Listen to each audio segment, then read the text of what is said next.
G'day guys. This is to look at cancer from a different angle, sort of the reductionist view of that you find in academia, especially nowadays. So let's get on with it, and I'll explain as I go along. So I'll share my screen. Okay, so here's a young researcher. She's basically talking about this protein degradation. See, there's always been this sort of notion that protein is bad, because it'll basically drive cancer. You know, it's a really bad thing to have. And so this concept, you've probably heard the longevity people and all that talk about, oh, let's sort of, you know, calorie restrict or reduce the amount of protein in the diet, or all these sort of things, completely ignoring all the other physiological parameters or the hormonal side of things that are driving growth, you know, completely ignoring the Randall cycle, all these other mechanisms that are interplaying, and also completely ignoring that all the substrates for both structural material and for energy are required both by normal cells and by cancer cells. So you can't basically just say, you know, I'm going to give this food to the normal cells and I'm going to deprive it from the cancer cells. You deprive it either from all or you give it to all. That is a reality. Anything that goes, you know, because the cancer cells may be deranged cells that are no longer properly regulated within the body, but they are still part of your body, and they will signal like normal cells. They will tap into nutrients like normal cells. They will tap into energy like normal cells. Like normal cells, they will use glucose, lactate, ketones, long chain fats. They will use anything and everything. Proteins, you name it, they will use it in the body. So this whole notion of let's deprive the body of this sort of thing, or let's deprive the body of that sort of thing, is going to really, you know, solve the problem. And it's really, you know, we're talking about here, they're looking at like things like chemotherapy response and resistance. Well, we know basically that the only molecule that's actually been shown scientifically, and I've actually shown it in studies to you guys in my earlier cancer, you know, videos. The only molecule has been taurine that basically is chemoprotective. None of the others show, and not only that, also protects the normal cells and reduces chemotherapy resistance, which is another important factor, because many times people, when they go for, you know, for chemotherapy, a lot of people actually end up with a sort of a thing called chemotherapy resistance. That means it just doesn't work. And pretty much at that point, the doctors turn around and say, well, you know, you've got so many months, here's your death certificate, you know, go and sort out your affairs. That's the attitude. You know, so all this sort of reductionist research, this is where it's brought us, to not actually look at the causes that are driving cancer, ignoring those, as unfortunately happens in academia. It's because the food industry, big pharma and all that, there's a lot of money to be lost if we truly understand the true origins of cancer. And we only focus on how we can deal with it after the fact, because that's what all this is, strategies of how do we deal with it after the fact, not how to reverse it, not how to inhibit it, not how to basically proper deal with a species appropriate diet to mitigate it from the outset. No, let's just basically hammer it with a whole lot of chemicals, with a whole lot of radiation and a whole lot of drugs, and hope for the best. And let's limit certain things, you know. That's reductionism. You know, that's the sort of reductionist approach where they go, oh, we found that these molecules, that molecule can basically, you know, help within the proliferation or whatever. Well, that molecule is also used by normal cells. So what do? You cut it out. How long do you cut it out for? You cut it out for too long, you start causing derangements in normal cells, potentially damaging them, making them senescent, which can drive them onto cancer and actually accelerate the whole process. So there's no, logic to this.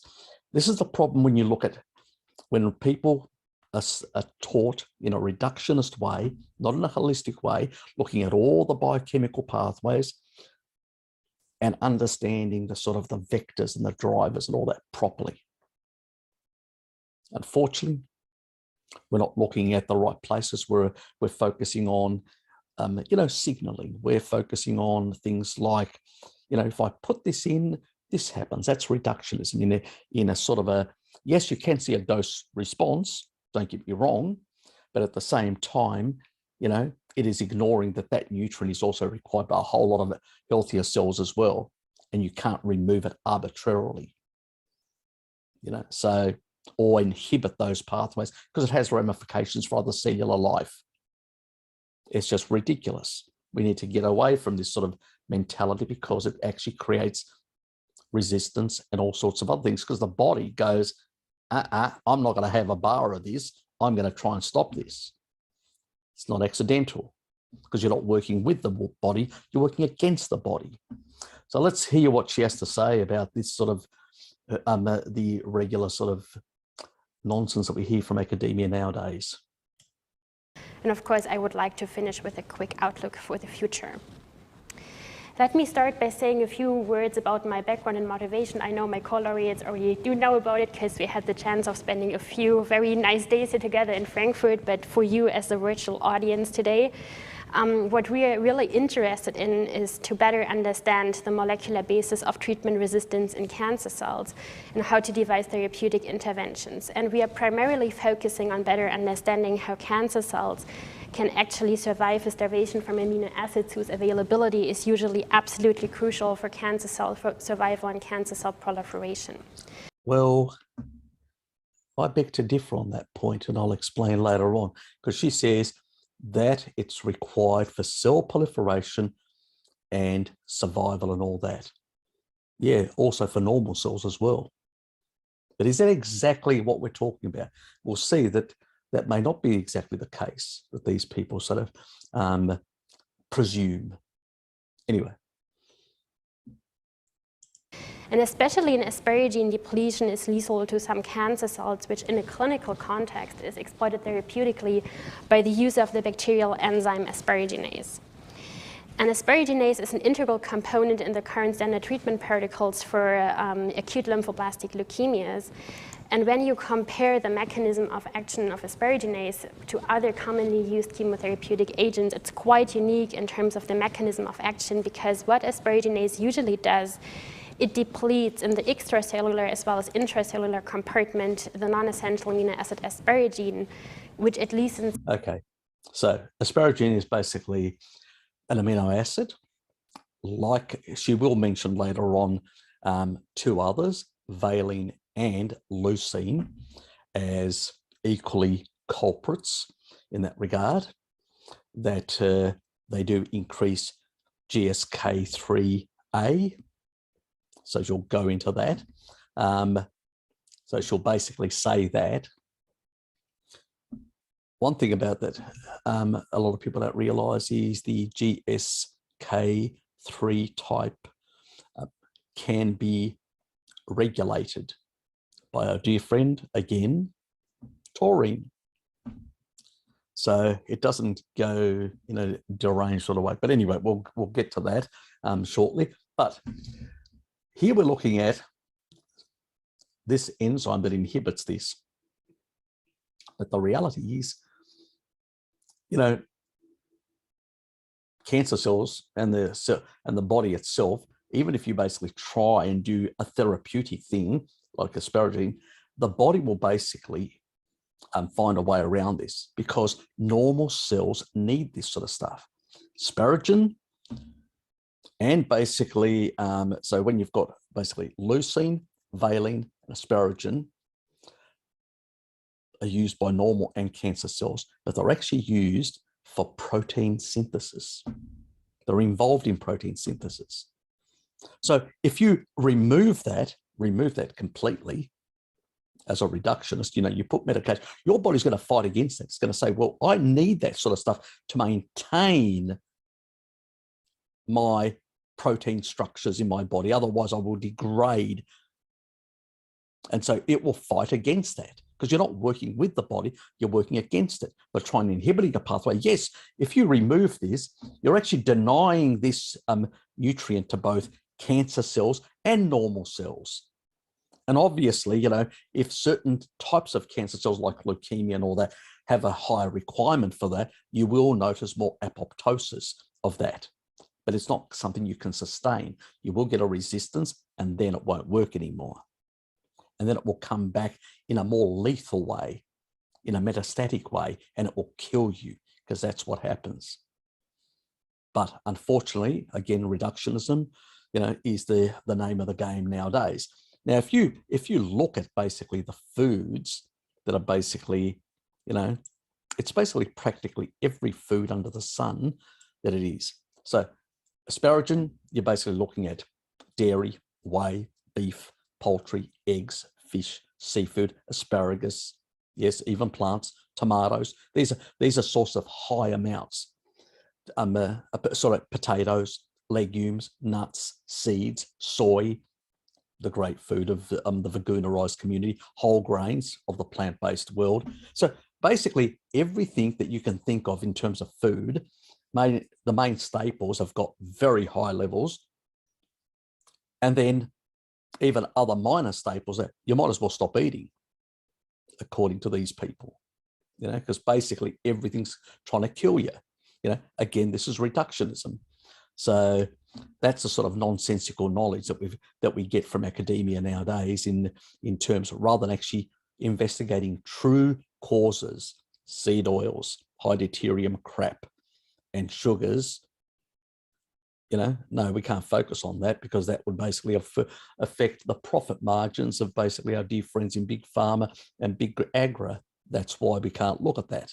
So we have to look at these other novel therapeutic methods. Let's derange the body even further.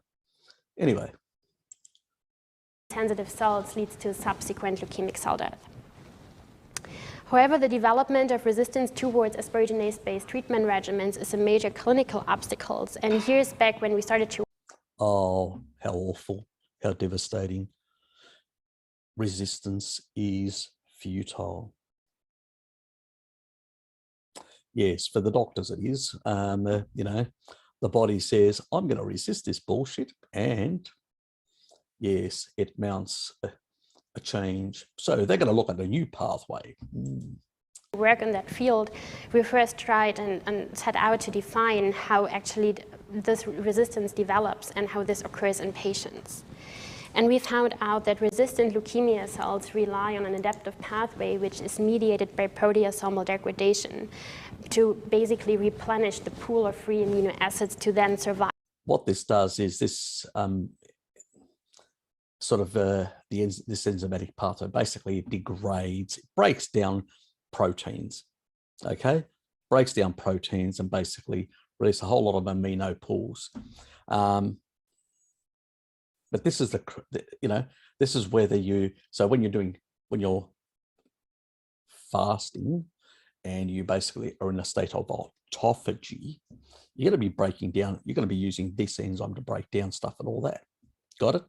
You can't escape amino acids one way or another.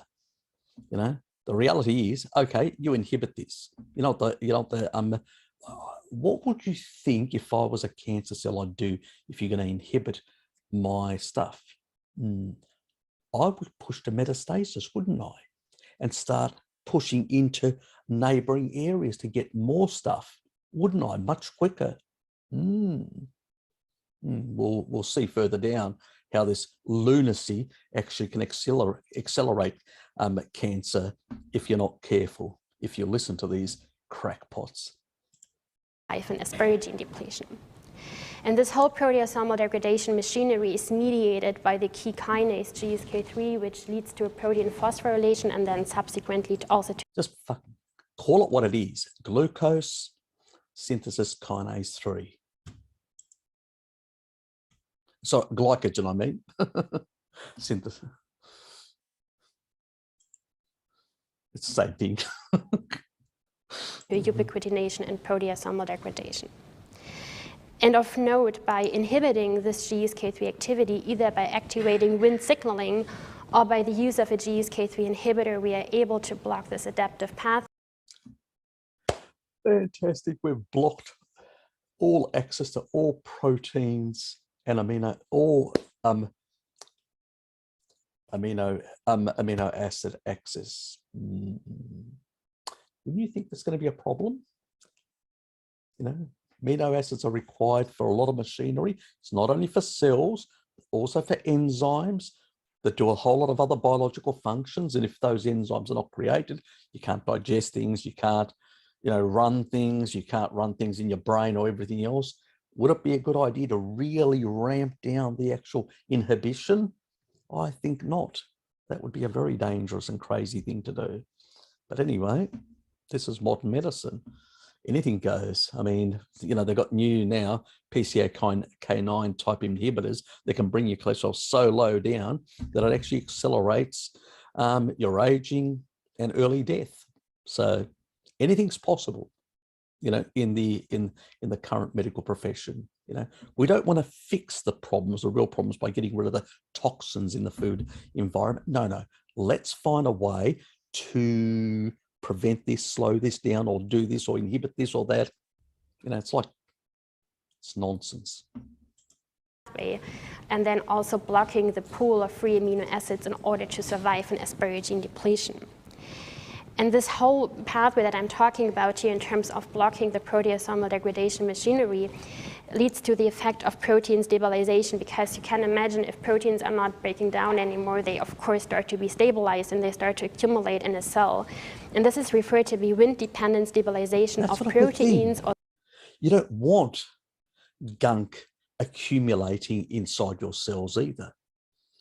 This sort of normal turnover and clearing out of stuff. That's sort of like if you're inhibiting the breakdown, like you're pushing growth pathways, or you're basically increasing the stuff. Is this a good thing? Obviously, short term may be fine, but long term could be a problem inside the cells. Has this been properly investigated? I bet not. The short form is Windstop. So Windstop activation, and thus inhibiting proteasomal degradation in these cells, is creating a unique vulnerability in cancer cells, which can be exploited therapeutically by the use of GSK3 inhibitors. However, when you're thinking about Wnt signaling, and especially beta-catenin independent branches, what you're not necessarily thinking about in the first place is an acute leukemia, but what comes up quite quickly is colorectal cancers, because it's a classical Wnt-driven disease. So we wanted to know whether we can actually exploit the interference of GSK3 inhibition, also asparagine depletion, in a different and unrelated cancer entity. And translationally, this is also of relevance because patients with a high metastatic burden, they still have a very dismal prognosis.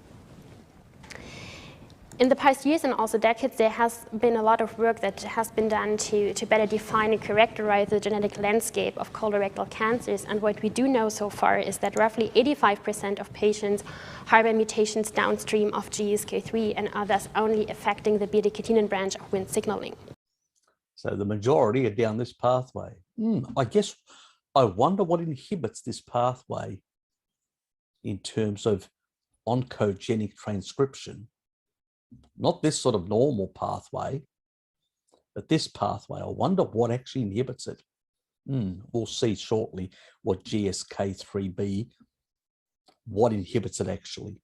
Why keep you in suspense? GSK3B, inhibition of invasion and metastasis of colorectal cancer cells by taurine through the regulation of PTEN AKT, which we saw in the other study, and the GSK3B pathway. Oh, that 80%.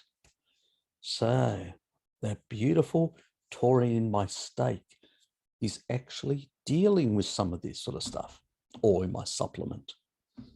Surprise, surprise. I'm not going to go through this study. This was actually sent to me by the same person that actually notified me about the actual video. So I'll leave it at that. If he wants to, after, he can put a comment and say, I sent this to Harry, that's fine, but I'm not going to mention people's names unless they basically give me authority to do so. So in this regard, so obviously, you know, those ones, which is 80%, are dealt with our dear friend taurine. Oh, well, you know, let's move on.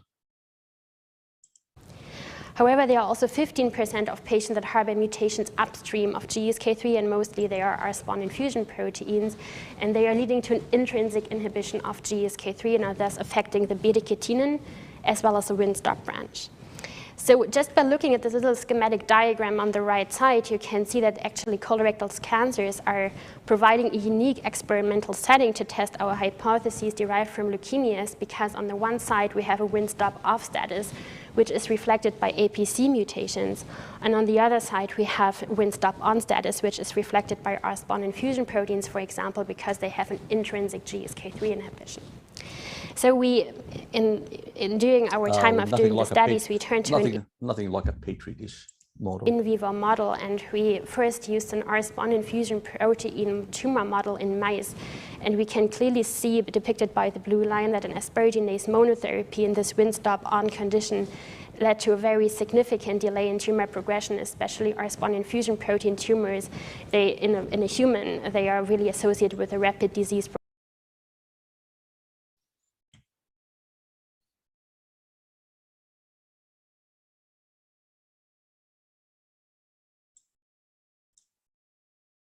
Oops.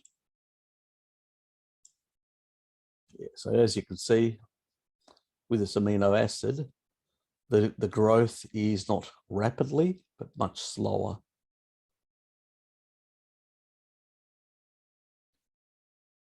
Over time. There are other strategies. I'll discuss them at the end, but you know, this is to sort of get away from all this damn nonsense. So she also basically talks about, in this case, about depletion of selective amino acids drive spatial sequestration of GSK3A, and they basically, the asparagine that we talked about earlier, leucine and valine, these are the two of the branched chain amino acids in that regard. Histidine and tryptophan and all these are much lower, and all that, and they are very high in animal foods as well, because when you're having animal foods, you're not having just those. And the reality is mTOR activation, all that I've talked about, the insulin to glucagon ratio, it's much lower. It's a slight signal to basically for muscle protein synthesis, nothing to worry about. It's only when you throw the sugar in that you basically engage the Randall cycle, and these growth pathway and signaling pathways go through the roof. That's different. That's derangement of species appropriate physiology, and the other stuff is normal. Asparagine depletion, but also in response to a selective depletion of two other essential amino acids, including leucine and valine, which is of course quite interesting. And this is currently leading of. Yeah, so basically they're saying, let's take out all these, leucine, asparagine, and valine, which are all involved in protein synthesis. So let's forget about the normal cells. Let's just focus on the cancer cells. Let's starve them. You can see the logic here. Okay, so you're protein deficient. So you're protein deficient. What's going to happen to your proteins? They're going to break down in your body. Isn't that going to release both proteins and aminos out of your cells and out of your body? as your cells break down, because they don't have these important, we see sarcopenia and all these sort of things happening to people who are, that have got all these derangements in older age, were not consuming enough protein, and have got severe sarcopenia, have got, their hips break, their, all sorts of things don't work properly. Do you think that there's not a whole lot of free amino acids that are coming from the breakdown of all this sort of stuff? So yeah, okay, you inhibit this, but because you're not giving this to drive this, but you think that this enzyme on its own isn't actually working. You're not directly inhibiting this, you're directly inhibiting this further pathway up here, but this enzyme on its own can still function, suboptimal, but can still function. And there's a number of others. So, and there's other proteolytics type enzymes that can actually be transcripted as well. So are you really achieving much other than actually potentially accelerating the damage of other healthy cells and turning them into senescent, making them more vulnerable to going cancerous as well? Potentially. I'm just throwing the thing out there, potentially. Yes, okay, you inhibit this sort of GSK also 3A. Well, do people realize that it's involved in metabolism, in the cell cycle, the proper cell cycle, from basically stem cells producing new cells in the cell cycle, transcription regulation, the regulation in those inside your endoplasmic reticulum, where you've got all the ribosomes next to the nucleus, transcription regulation. Oh no, we'll forget about that, who cares? Let the cell die. Viscular transport, neuronal functions, development, general development, and also, obviously, it's associated and related to oncogenesis, which is cancer. But that's only when you get to a cancer state. This is the pathway here that's talked about, this oncogenesis pathway. But the reality is, you want to avoid getting to that point. Okay, guys?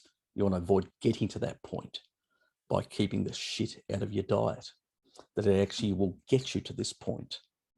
And then they'll do all these magical little interventions, and, we'll see how long you survive being prodded at and given all sorts of inappropriate chemical compounds. I'm not going to go through the rest of it.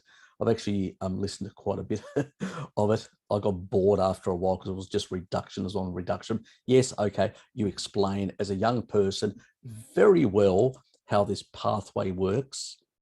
Wonderful, well educated about a reductionist pathway. You probably even understand it better than me. But is that going to help anyone in the long run? Nada. Proteasomes are protein complexes which degrade unneeded or damaged proteins. Okay, so they actually get rid of unneeded and damaged proteins.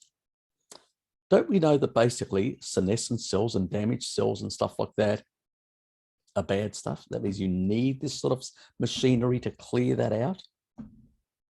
No, we're going to forget about this. Proteolysis, the breaking of peptide bonds, which is basically, peptides are long chains of aminos between, 5 and 20. You can break those down. Enzymes that help with such reactions are called proteases.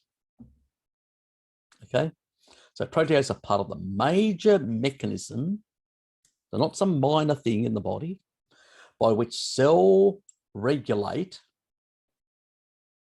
so all cells, including healthy cells, regulate the concentration of particular proteins and degrade misfolded proteins. The last thing you want in your body is misfolded proteins. Now, we know taurine can actually, in the ribosomes, can actually mitigate that. And then we know that even the current C19 tries to actually create misfolded proteins to gummy up the works to cause the cells to become more leucine, asparagine, or glycolytic. valine, this can trigger a cellular response to survive actually this amino acid starvation response. That in another video. Proteins are targeted for degradation with smaller proteins called ubiquitin. And tagging reactions is catalyzed by the enzyme called ubiquitin ligase. And we looked at that on the other video, which was there, that one there. It's at that point.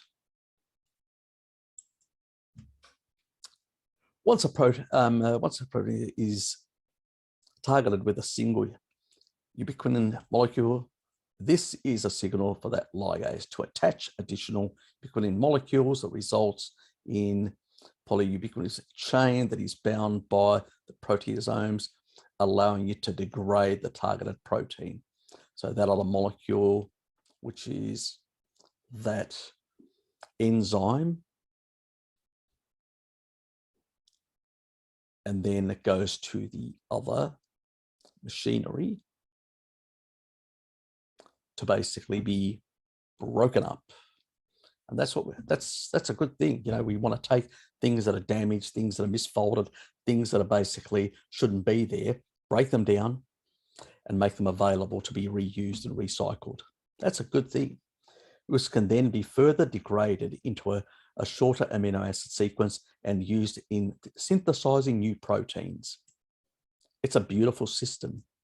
Why would you want to derange it? Tell me, why would you want to derange it? But this is what reductionism does. It tells, we're going to inhibit this. Forget about the downstream effects. Not a problem. It's a bit like, you know, let's take statins. Forget about the downstream effects. Coenzyme Q10 and all the other sort of stuff that are produced, that are required for all sorts of cellular function. No, let's derange the body completely. And then we wonder why these people on statins become diabetic and all sorts of other derangements happen in the body. And even the LA veteran study showed that when you derange these sort of things long term, after 7 years, what did the LA veteran study show? An increase in cancer. This is what happens when you derange these things. You derange a system, the body, the cells try to survive in a very way by shifting. Shifting means that they basically behave in an uncontrolled way and start moving in to grab other resources around them because nothing's coming in. That's not a strategy for survival or dealing with cancer. It is a reductionist piece of garbage where they notice that if you inhibited, I can basically, you know, inhibit fear by putting a gun to your head.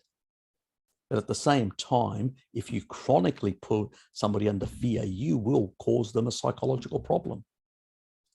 So I can do that little test and go, yeah, but it's not going to cause them a psychological problem. And I can go, oh, look, wonderful, how I can induce fear.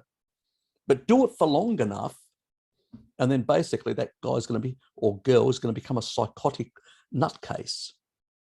It's the same thing here. Do it for long enough and you're going to cause major derangements in the body.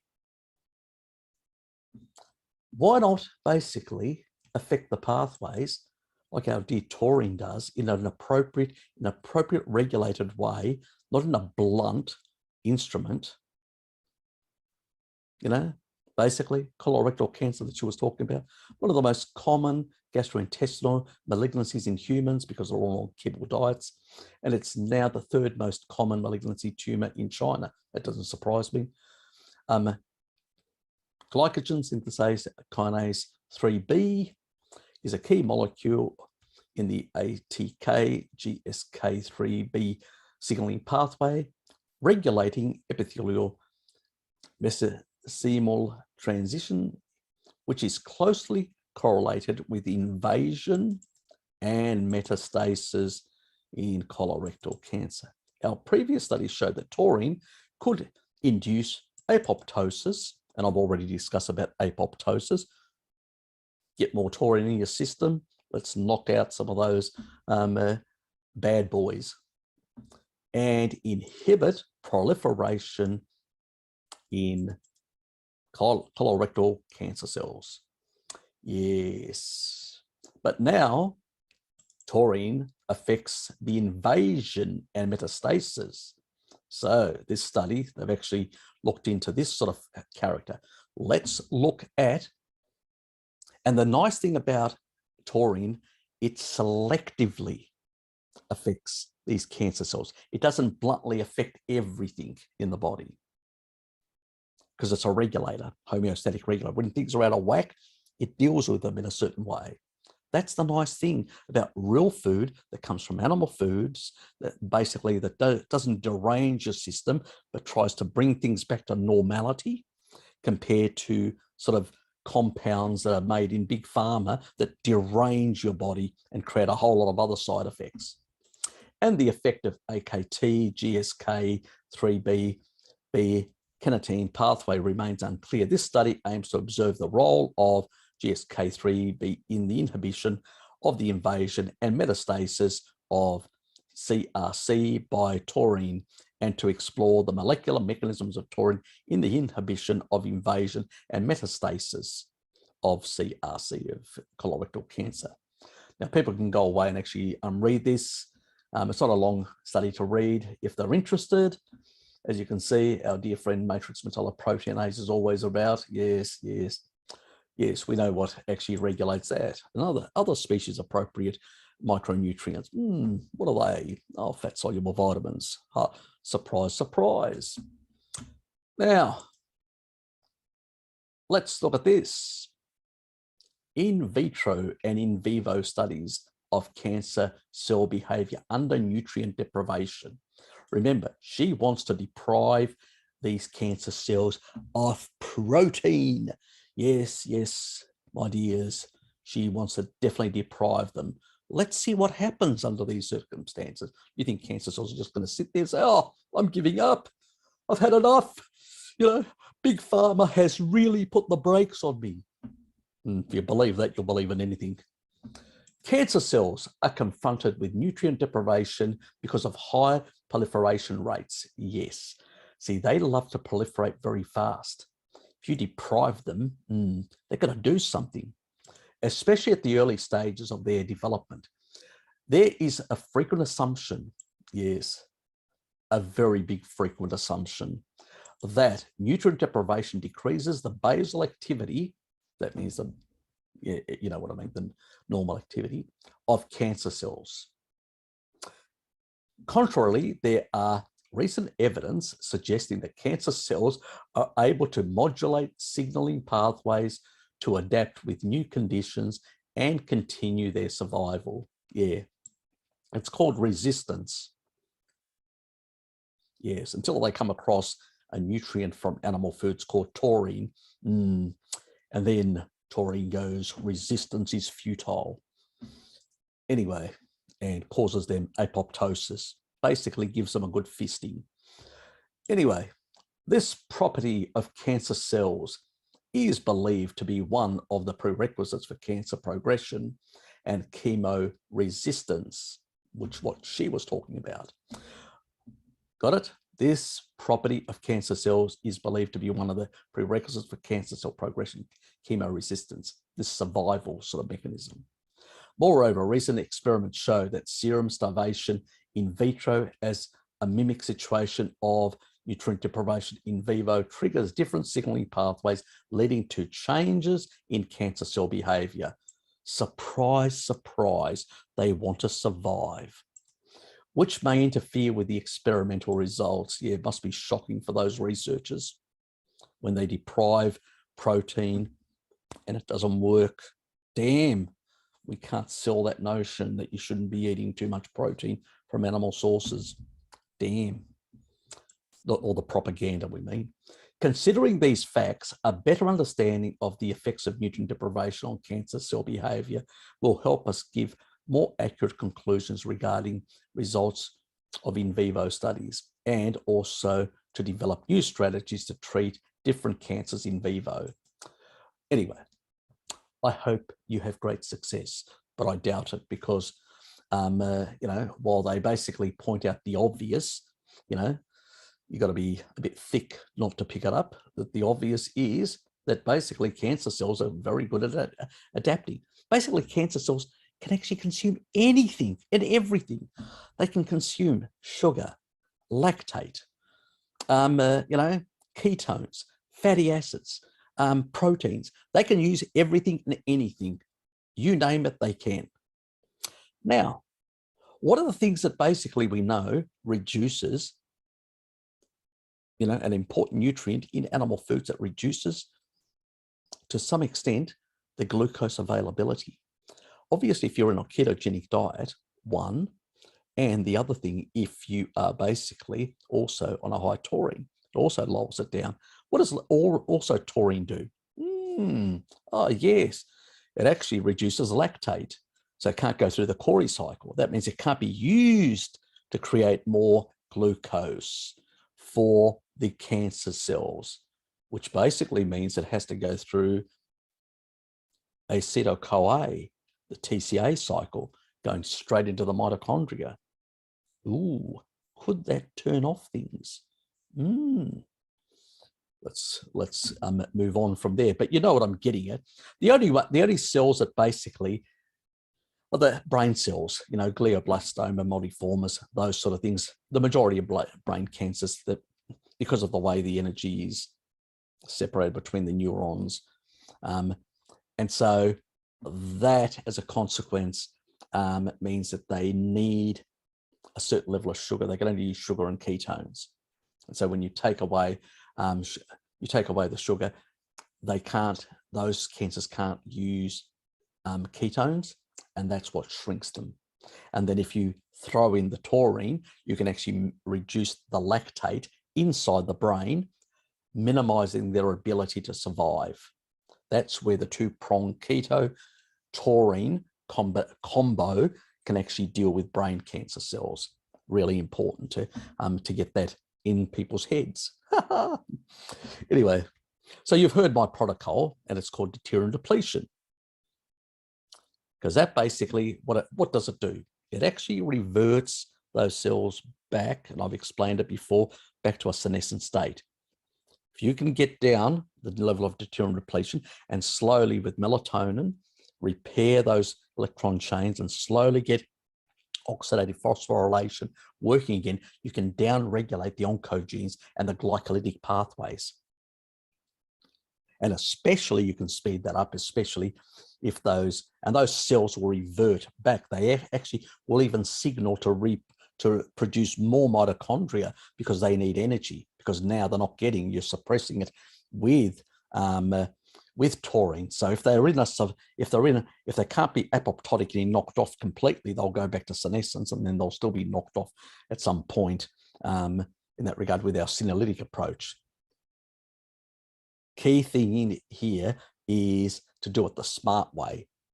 Get the mitochondria going, you know, force the oncogenes to be switched off, and basically get the oxidative phosphorylation. Yes, you shift the cell back to a senescent state, but then you can knock it off. And we know the strategy. Senolytics, I've discussed Pfizer being the most potent, and now we know how to actually increase it by 7.6-fold, 860%. How do we do it? Taurine will magnify the effect of, you know, obviously blue blocking glasses at night and all that. You take it at night, taurine and Pfizer with a lot of fat, because you need to absorb it. It's a fat soluble, it absorbs. And if you basically got, let's say, gallbladder issue or whatever, that means you need to basically consider taking something like, you know, bile acids and stuff like that to help along with the absorption. So that's a separate issue, that some people do have that issue as well, not only everything else. Now, one final thing, let's look at sarcopenia. Is it a good thing? Sarcopenia in cancer patients. Sarcopenia characterized by decline of skeletal muscles plus low muscle strength or physical performance has emerged to be an important prognostic factor for advanced cancer patients. It is associated with poor performance status, toxicity from chemotherapy. So the lower the protein, because of sarcopenia, you've actually got higher levels of chemotherapy toxicity. Remember, taurine, which is an amino transporter, brings in more, is also basically a chemoprotector. Do you think that some of the actual proteins themselves possibly have that role as well, or involved in pathways and ways that we don't really understand very well? Possibly. I don't know. That's just a speculation on my part. The shorter time is of tumor control. So you've basically got poor outcomes, poor performance status, toxicity from chemotherapy increased exponentially because you're depriving the body of amino acids. That's what they're talking about in that video. Oh, let's stop the aminos coming in. Yes, let's throw the chemo in because it's resistance. Yeah, so let's kill the person even quicker with greater toxicity. And that will damage even more other cells in the body. More senescence. No wonder these people, they come out of this sort of state in a bad state. And if they just survive, then they actually have a second bout because they're so weak, they're so damaged, their body basically then goes through a second, after remission, and then it's even more lethal in its progression. It progresses rapidly and kills them. Why? Because they've got so much sarcopenia, so much damage, and basically at this stage, they're in a chemotoxic state if they do it again. And shorter time of tumor control. So you've got shorter time, especially when you go metastatic. That time or go and have a second round. You go into remission and then your body's stuffed.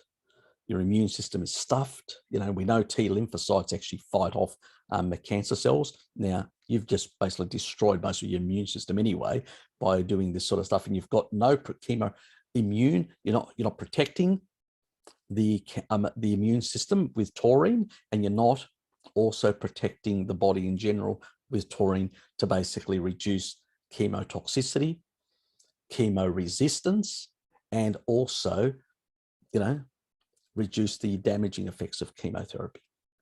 So, yeah, it's a complete another schmozzle, the current way we do things.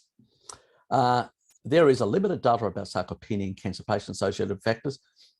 Moreover, the knowledge about the change of muscle mass during chemotherapy and its impact to respond of toxicity of chemotherapy is still lacking. We know this is an older study, obviously. This is back, a couple of years back. This review aims to provide an understanding about sarcopenia and the emphasis its importance to cancer treatment. It's a big problem. Let's put it that way. People will die quicker if they're in a state of sarcopenia. It's well known that it accelerates.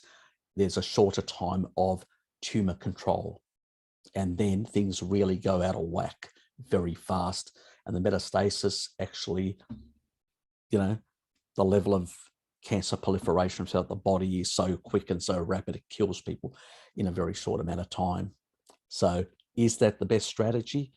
I don't think so. My strategy basically of senolytics, deuterium depletion, all that in trying to bring back the body to a normal state of functioning and its normal state of metabolism, not these deranged states, is a much better strategy in my personal belief.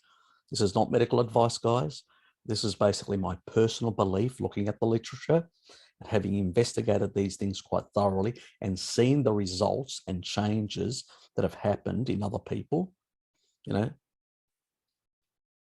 will leave it up to you. At the end of the day, you always should consult a physician and basically consider medical advice. But at the end of the day, it's not my decision, the physician's decision, or anyone's. It's your decision. So if you're in this boat, you need to basically look at all the data and make decisions. What I'm trying to say is that some of this nonsense, this reductionist nonsense, has the potential of putting people in a state of sarcopenia and really accelerating their death.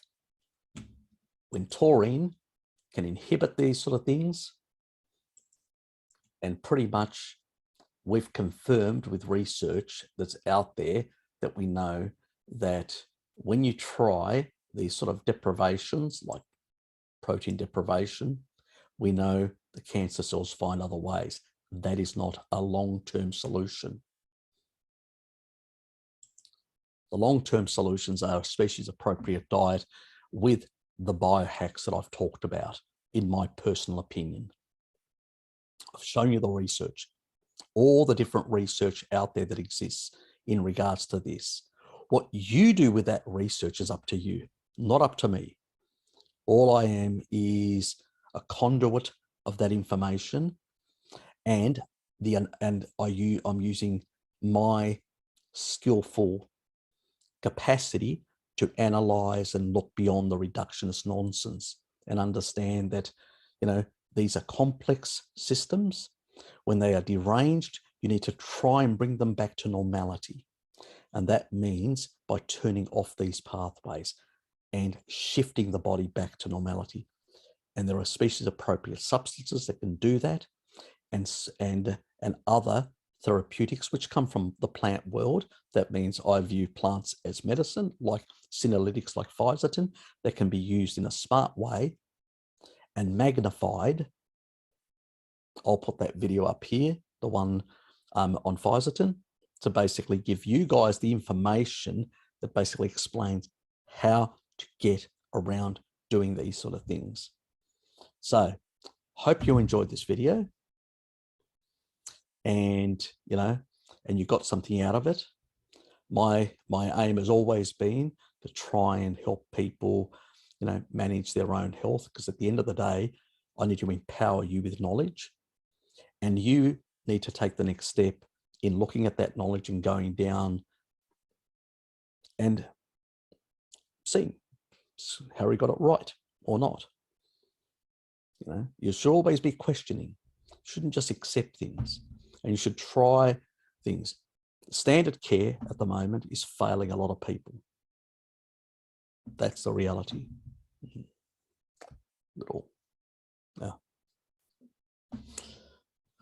Yes, little spider. Anyway, but the reality is that, this sort of thinking is not helping anyone. I'm not having a go at this young lady. I mean, this is the way she's being educated, in this reductionist way. But this approach will not help people. Depriving people of nutrition is not helping. What we want to do is we want to revert. We want to apoptotically knock those cancer cells off, one. And the two, we want to basically, suppress them from invading neighboring cells and becoming metastatic and growing. Taurine is a great inhibitor and all that.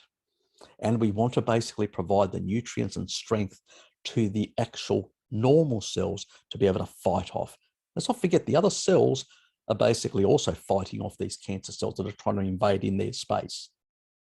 So we need to support them while using other strategies, which are smarter strategies, which we know work without harming the normal cells and weakening them or weakening the immune system. We want to enhance the immune system with vitamin D and with basically the protective mechanisms of taurine. That's what we want to do. We want those T lymphocyte, those T cells to really go out and just hammer, get the T lymphocytes really high to hammer, the cancer cells. We want that. We want to put them under pressure, real pressure, not this sort of, drug related that damages normal cells and all that. We want a strong body to be able to fight off disease, not a weak body that can't fight off disease. It's a completely different philosophy here in that regard. But at the end of the day, it's your decision, the person with the disease. Take this information, look at it, take it to your physician, if you want to discuss it and all that. At the end of the day, I'm just providing this information. This is not This is not medical advice. All this is my opinion, looking at the literature and looking at the contradictions that people are claiming that if we do this, this will happen, or this can help or whatever. I don't see it. And I see some of the other strategies like they're using in Hungary with DDW 25, which is the deuterium depleted water, to reverse, and that is a registered pharmaceutical, DDW 25 in basically, may not be in America, but in Europe, in veterinary, to reverse cancer. That's deuterium depleted water. Let's use it in humans, I say, and some of the other strategies to basically senolytics and things like that, to really put concentrated stress, apoptotic stress, and cell death stress on the cancer cells by all these parameters, all these methods that I've discussed in all my previous videos. That's what we should be doing, and I suspect the survival rate of cancer would go up dramatically, in my personal opinion. Let me just clarify that, in my personal opinion. Obviously, it doesn't take only these strategies, but to go to the next level and get on a species appropriate diet and reduce those growth factors, which are driving proliferation. And that's the kibble and seed oil diet. So we need to get rid of those toxic foods out of our diets as well. So you just can't use a few things. You've got to use a more holistic approach. You've got to stop damaging the body and then use strategies to basically knock off the cancer cells and strengthen the body to be able to fight. Because at the end of the day, you want your body to be robust with a strong immune system to clear out things. That's the key thing, the key take-home message. Anyway, hope you enjoyed this video.